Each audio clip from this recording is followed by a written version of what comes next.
Hello welcome back. ഒരു അടിപൊളി chicken കറീൻ്റെ recipe ആട്ടോ ഇന്ന് കാണിക്കുന്നത്.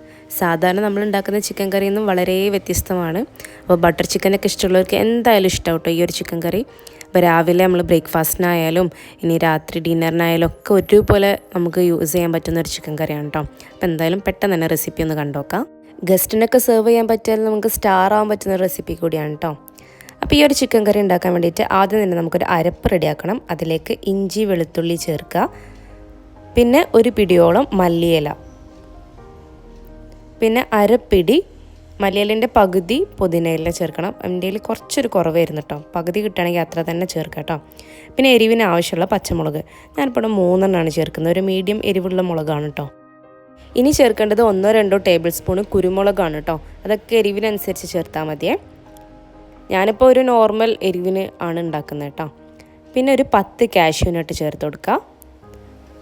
ഒരു മീഡിയം സൈസ് സവാള ഒന്ന് കഷ്ണങ്ങളാക്കിയിട്ട് അതും കൂടി ചേർത്ത് കൊടുക്കുക. ഇനി ഇതെല്ലാം കൂടി നല്ല ഫൈൻ പേസ്റ്റായിട്ട് അരച്ചെടുക്കാൻ പോവാണ്. അരയ്ക്കാൻ ബുദ്ധിമുട്ടുണ്ടെങ്കിൽ കുറച്ച് വെള്ളം ഒഴിച്ചു കൊടുക്കുക കേട്ടോ.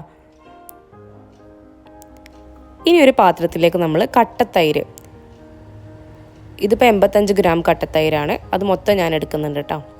പുളിയില്ലാത്ത കട്ടത്തൈരാണ് കേട്ടോ എടുക്കേണ്ടത്.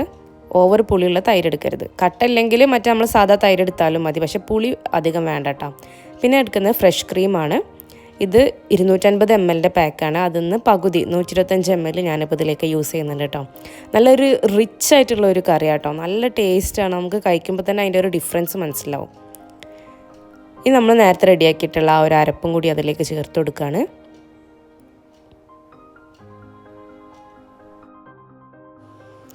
സാധാരണ നമ്മൾ വീട്ടിലുണ്ടാക്കുന്ന ആ ഒരു റെഡ് കറി അല്ലെങ്കിൽ തേങ്ങരച്ച കറി എന്നൊക്കെ ഭയങ്കര ഡിഫറെൻ്റാണ്. ഒരു പ്രാവശ്യമെങ്കിലും എന്തായാലും ഇത് ഉണ്ടാക്കി നോക്കണം കേട്ടോ. പിന്നെ ഇതിലേക്ക് ആവശ്യത്തിന് വേണ്ട ഉപ്പ് ചേർത്ത് കൊടുക്കുകയാണ്. അരമുറി ചെറുനാരങ്ങൻ്റെ നീരും കൂടി ചേർത്ത് കൊടുക്കുക. ഇനി വേണ്ടത് കസൂരി മേത്തിയാണ് കേട്ടോ. കസൂരി മേത്തിയൊക്കെ കിട്ടുന്നുണ്ടെങ്കിൽ എന്തായാലും ഇതിൽ ആഡ് ചെയ്ത് കൊടുക്കണേ. അതൊക്കെയാണ് ഇതിൻ്റെ നല്ല ഒരു നോർത്ത് ഇന്ത്യൻ ഫ്ലേവർ ഈ ഒരു കറിക്ക് കൊടുക്കുന്നത് കേട്ടോ. കസൂരി മേത്തി ഒന്ന് കയ്യിലിട്ട് ഇതുപോലെ ഇങ്ങനെ നിരടിയിട്ട് വേണം അതിലേക്ക് ചേർത്ത് കൊടുക്കാനേ. ഇനി എല്ലാം കൂടി നന്നായിട്ട് മിക്സ് ചെയ്തെടുക്കുക. നല്ലോണം മിക്സ് ചെയ്യുക കേട്ടോ.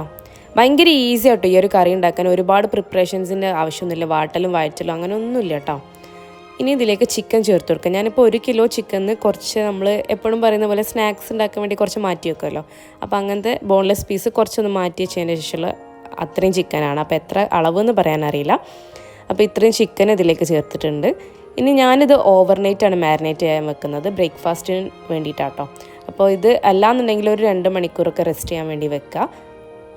ഇനി ഞാനത് ഫ്രിഡ്ജിലേക്ക് മാറ്റാണേ. ഇത് റെഡിയാക്കാൻ വേണ്ടിയിട്ട് നമ്മളൊരു ഫ്രൈ പാനിലേക്ക് ഓയിൽ ഒഴിച്ച് കൊടുക്കുകയാണ്. ആ ഓയിലൊന്ന് ചൂടായി വരുന്ന സമയം നമ്മൾ നേരത്തെ തയ്യാറാക്കി മാരിനേറ്റ് ചെയ്ത് വെച്ചതെന്ന് ചിക്കൻ്റെ പീസസ് മാത്രം എടുത്തിട്ട് ഒന്ന് ഫ്രൈ ആക്കുന്ന പോലെ ഇട്ട് കൊടുക്കുക കേട്ടോ. ചിക്കൻ പീസസ് മാത്രം എടുത്താൽ മതിയേ. നല്ല ഹൈ ഫ്ലെയിമിൽ തന്നെ വെച്ച് കൊടുക്കുക. ഫ്ലെയിം കുറയ്ക്കേണ്ട ആവശ്യമൊന്നുമില്ല. വളരെ പെട്ടെന്ന് റെഡിയാവും കേട്ടോ. ഒരുപാട് വേവണ്ട, 2 സൈഡും നല്ലോണം ഒന്ന് ബ്രൗണായി വന്നാൽ മതി കേട്ടോ. പിന്നെ ഇത് മാരിനേറ്റ് ചെയ്യാൻ വേണ്ടിയിട്ട് ഒരു അരമണിക്കൂറെങ്കിലും മിനിമം വെക്കണം കേട്ടോ. 2 മണിക്കൂറൊന്നും വെക്കാൻ പറ്റിയില്ലെങ്കിലും, കാരണം ആ ഒരു ക്രീമും അതൊക്കെ ഈ ഒരു ചിക്കനിലേക്ക് നല്ലോണം പിടിക്കാൻ വേണ്ടിയിട്ടാണ്. പിന്നെ നമ്മൾ എത്ര സമയമാണോ വെക്കുന്നത്, വളരെ കുറച്ച് സമയമാണെങ്കിലും അത് ഫ്രിഡ്ജിലേക്ക് തന്നെ വെക്കാൻ ശ്രദ്ധിക്കുക. ഫ്രിഡ്ജിൽ വെക്കുമ്പോഴാണ് കൂടുതൽ ഒന്നുകൂടി നന്നായിട്ട് ഫ്ലേവേഴ്സൊക്കെ ഇറങ്ങാമെന്ന് എനിക്ക് തോന്നിയിട്ടുണ്ട് കേട്ടോ. ഇനി ഇതിൻ്റെ ഈ സൈഡിൽ ഇങ്ങനെ എണ്ണ തെളിഞ്ഞ് വരുന്ന ആ ഭാഗത്തേക്കായിട്ട് നമ്മൾ 1-2 പീസ് കറുവപ്പട്ട, അതുപോലെ തന്നെ ഗ്രാമ്പു, പിന്നെ ഏലക്ക, നമ്മൾ ഹോൾ സ്പൈസസ് ഉണ്ടല്ലോ, അതൊന്നിങ്ങനെ വെച്ച് കൊടുക്കുക. ആ എണ്ണയിൽ അത് തട്ടണം, അതിന് വേണ്ടിയിട്ടാണ്. ഇനി ഇതിലേക്ക് ഒരു 1.5 ടേബിൾ സ്പൂണോളം ബട്ടറും കൂടി ചേർത്ത് കൊടുക്കുക കേട്ടോ. ബട്ടറൊക്കെ നല്ല ഫ്ലേവർ ഈ കറിക്ക് ആഡ് ചെയ്ത് കൊടുക്കും കേട്ടോ. ഇനി ഇത് തിരിച്ചും മറിച്ചും 2 പ്രാവശ്യം, ജസ്റ്റ് ഒരു പ്രാവശ്യം ഒന്ന് ഫ്ലിപ്പ് ചെയ്ത് ബ്രൗണായി, അടുത്ത പ്രാവശ്യം അടുത്ത സൈഡും ബ്രൗൺ ആയാൽ ഇത് റെഡി ആവും കേട്ടോ ചിക്കന്. ഫ്ലെയിം കുറയ്ക്കുകയും ചെയ്യരുത്. പിന്നെ നിങ്ങൾക്ക് എൻ്റെ ചാനൽ ഇഷ്ടമാവുന്നുണ്ടെങ്കിൽ, റെസിപ്പീസൊക്കെ ഇഷ്ടമാവുന്നുണ്ടെങ്കിൽ ഒന്ന് ലൈക്ക് ചെയ്യുക. സബ്സ്ക്രൈബ് ചെയ്യാതെ കാണുന്നവരുണ്ടെങ്കിൽ പ്ലീസ് ഒന്ന് സബ്സ്ക്രൈബ് ചെയ്യണം. പിന്നെ ഈ ഒരു റെസിപ്പി ഉണ്ടാക്കി നോക്കിയിട്ട് നിങ്ങളുടെ അഭിപ്രായങ്ങളൊക്കെ ഒന്ന് കമൻറ്റ് ചെയ്യുക. അതുപോലെ തന്നെ ഫ്രണ്ട്സിനും ഫാമിലിക്കും എല്ലാവർക്കും ഒന്ന് ഷെയർ ചെയ്ത് കൊടുക്കുക കേട്ടോ. ഇനി അത് റെഡി ആയിട്ടുണ്ട്. അപ്പോൾ നമ്മൾ ബാക്കിയുള്ള അരപ്പും കൂടി ഇതിലേക്ക് ഒഴിച്ചു കൊടുക്കുകയാണ്. ഇതാണ് ഈ കറിൻ്റെ ഗ്രേവി കേട്ടോ. അതാണ് ഞാൻ പറഞ്ഞത്, ഇതിലേക്ക് വേണ്ടിയിട്ട് ഒരുപാട് പ്രിപ്പറേഷൻസിൻ്റെ ആവശ്യമില്ല. ഭയങ്കര സിമ്പിളായിട്ട് ഉണ്ടാക്കാൻ പറ്റും. കാണുമ്പോൾ കുറച്ച് ബുദ്ധിമുട്ടുള്ള പോലെ തോന്നുന്നുണ്ടെങ്കിലും സിമ്പിളാണ്. ജസ്റ്റ് ഒന്ന് മാരിനേറ്റ് ചെയ്യുക, ചിക്കൻ ഫ്രൈ ചെയ്യുക, ഈ അരപ്പൊന്ന് ഒഴിച്ചു കൊടുക്കുക. നമുക്ക് ഒരുപാട് നേരം അടുപ്പിൽ സ്പെൻഡ് ചെയ്യേണ്ട ആവശ്യമില്ല. ഇത് അടുപ്പത്ത് വെച്ചിട്ട് തന്നെ ബാക്കി പണികളൊക്കെ എടുക്കാം കേട്ടോ.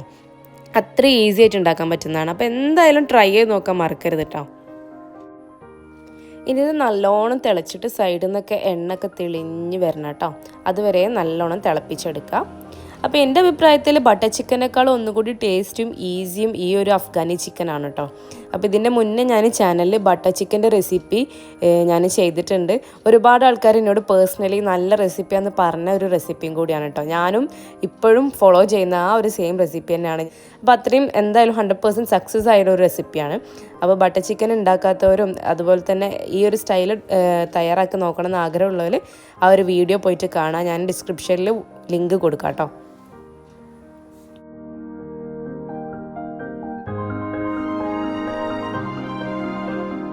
അപ്പോൾ കറി ഇവിടെ റെഡി ആയിട്ടുണ്ട് കേട്ടോ. സൈഡിൽ നിന്നൊക്കെ എണ്ണ തെളിഞ്ഞ് വന്നിട്ടുണ്ട്. നല്ല ഗ്രേവി തിക്കായി വന്നിട്ടുണ്ട്. അപ്പോൾ ഇത്രയും തിക്ക് വേണ്ടാന്നുണ്ടെങ്കിൽ നല്ല ചൂടുവെള്ളമോ അല്ലെങ്കിൽ ചൂടുള്ള പാലോ ഒക്കെ ഒഴിച്ചു കൊടുക്കാം കേട്ടോ വേണമെങ്കിൽ. അപ്പോൾ ഞാനിപ്പോൾ ഈ ഒരു തിക്ക് കൺസിസ്റ്റൻസിയിലാണ് ഞാൻ എടുക്കുന്നത്. ഇതാണ് അതിൻ്റെ ഒരു ടേസ്റ്റ് എന്ന് പറഞ്ഞാൽ. ഇനി ഇത് നമുക്ക് സെർവിങ് ഡിഷിലേക്ക് ഒന്ന് സെർവ് ചെയ്ത് കൊടുക്കാം.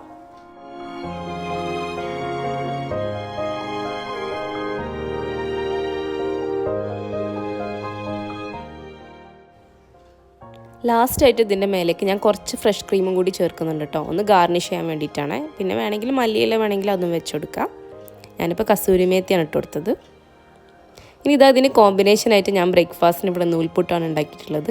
നൂൽപുട്ടും ഈ ഒരു കറിയും നല്ല കോമ്പിനേഷനാണ്. അതുപോലെ തന്നെ നമ്മൾ മടക്കി ചപ്പാത്തി അടുത്തൊരു വീഡിയോ ആയിട്ട് പെട്ടെന്ന് തന്നെ കാണാം. പൊറോട്ടയിലൊക്കെ ബെസ്റ്റ് കോമ്പിനേഷനാണ് കേട്ടോ. അപ്പോൾ എന്തായാലും എല്ലാവരും ട്രൈ ചെയ്ത് നോക്കിയിട്ട് അഭിപ്രായങ്ങളൊക്കെ ഷെയർ ചെയ്യാൻ മറക്കരുത്.